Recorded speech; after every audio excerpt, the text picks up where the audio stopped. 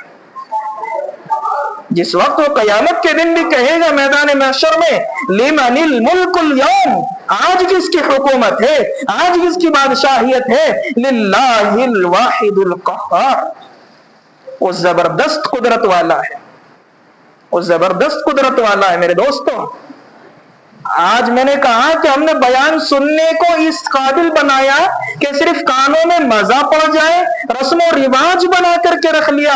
میں تو یہاں تک بڑھ کر کے کہتا ہوں نماز پڑھنے کو ہمارے مسلمانوں نے رسم و رواج بنا لیا۔ نبی کا طریقہ ہوتا تو نبی کا طریقہ یہ تھا کہ لمبی لمبی نمازیں ہوا کرتی تھیں، جیسا کہ آپ نے سنا ہوگا کہ اللہ کے محبوب صلی اللہ علیہ وسلم نے نیت باندھی، پیچھے سے ایک صحابی آئے، انہوں نے نیت باندھ لی، کہنے لگے میرا گمان تھا کہ سورہ بقرہ کی 100 آیت پر رکوع فرمائیں گے، آپ نے رکوع نہیں فرمایا، میں نے سوچا 200 پر فرما لیں، 200 آیتوں پر رکوع نہیں ہوا، میں نے سوچا کہ شاید سورہ بقرہ کے ختم پر ہو جائے، وہاں بھی نہیں ہوا، اس کے ختم پر اگلی سورت شروع ہوئی، میں نے کہا کہ شاید کہ اگلی سورت پر ختم ہو جائے، وہاں بھی نہیں ہوا، تیسری سورت شروع کر دی، وہاں بھی رکوع نہیں ہوا، اور تقریباً ایک رکعت میں 5 یا 5.25 یا 6.25 سپارے پڑھے۔ یہ نبی کا طریقہ تھا۔ اور اللہ کا حکم کیا ہے؟ وَرَتِّلِ الْقُرْآنَ تَرْتِيلًا، قرآن کو پڑھو بڑے ٹھہر ٹھہر کر ترتیل کے ساتھ۔ اور قیامت کے دن اللہ کیا کہے گا؟ اقرأ ورتقی ورتل، حافظ قرآن سے کہا جائے گا قرآن پڑھتا جا، جنت کی سیڑھیوں پر چڑھتا جا، اور فرمایا ایسا پڑھ جیسے دنیا میں پڑھتا تھا۔ یہ نہیں کہا جلدی جلدی پڑھ، کہا کہ ٹھہر ٹھہر کر پڑھ جیسا دنیا میں پڑھتا تھا۔ فَإِنَّ مَنْزِلِكَ آخِرِ آیَةٍ تَقْرَأُهَا، تیرا آخری مقام وہی ہوگا جہاں تیری آخری آیت ہوگی۔ لیکن افسوس اس بات پر ہے مسلمانوں کہ ہم نے اگر 12 سے 14 منٹ نماز میں ہو جائے ہماری ٹانگیں اکڑ جاتی ہیں، ٹانگیں ہماری دکھ جاتی ہیں۔ معذرت کے ساتھ معاف کرنا، معافی چاہوں گا لیکن حقیقت ہے